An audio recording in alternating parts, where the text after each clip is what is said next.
처음 겪는 마약 피고인 수사. 불안한 상황에서도 마약 사건 대응 방향은 분명해야 합니다. 제가 여러분을 위기로부터 도와드리겠습니다. 마약 사건은 구속 가능성이 있는 만큼 사건 초기부터 어떻게 진술하고 어떤 증거가 확보되었는지에 따라 수사 및 조사 대응 전 과정이 달라집니다. 마약 피의자, 조사 통보를 받았을 때 가장 먼저 해야 될 일부터 말씀드리겠습니다. 일단 조사 일시, 사건 번호, 본인이 피의자인지 여부, 참고인인지 여부부터 확인을 하셔야 되고 절대 조사를 혼자 받으시면 안 되겠습니다. 변호사와 꼭 사전에 상담을 받으십시오. 혼자 조사를 받으시더라도 상담은 무조건 먼저 받으셔야 됩니다. 혼자 임의로 대응하시기보다 사실관계를 시간 순으로 되짚어 보시고 그리고 카톡 대화 내역이나 문자 내역, 당시에 증거가 있는지 잘 생각해 보시고 기억이 나는 범위에서 사건 경위를 먼저 기록을 해보셔야 됩니다.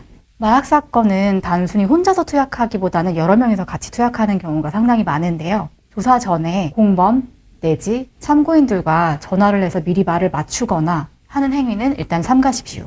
말을 미리 맞춰보거나 문자 메시지로 서로 소통해서 내용을 퍼뜨리는 행위는 오히려 내 사건에 불리하게 작용할 수 있습니다. 마약 검사를 해서 양성 반응이 나왔다면 명확한 증거가 있는 거니까 당연히 인정하고 당연히 검출된 범위 내에서는 죄를 인정하고 양형 자료를 잘 준비하셔야 됩니다.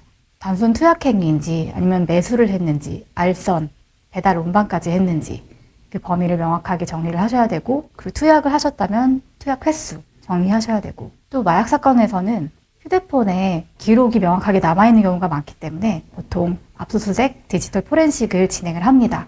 그에 대한 대비도 하셔야 됩니다. 내 핸드폰을 수사기관에 제공할 준비를 하셔야 됩니다. 검사 결과 소지, 매수, 투약 등 혐의에 따라서 당연히 방어 포인트와 형량도 달라지겠습니다. 또한 마약 사건은 도주 우려, 증거 인멸 우려가 상당하다고 보일 경우 구속 가능성이 높습니다.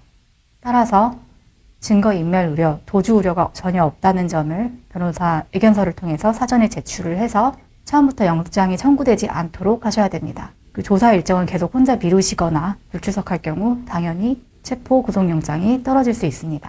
그리고 선처 감경 쪽으로 사건 진행 방향을 정했다면 미리 준비하셔야 됩니다. 미리 반성문 탄원서, 재활 중독 예방교육, 심리치료 이러한 양형 자료들을 미리 준비해서 수사 단계부터 미리 제출하시는 것이 중요합니다.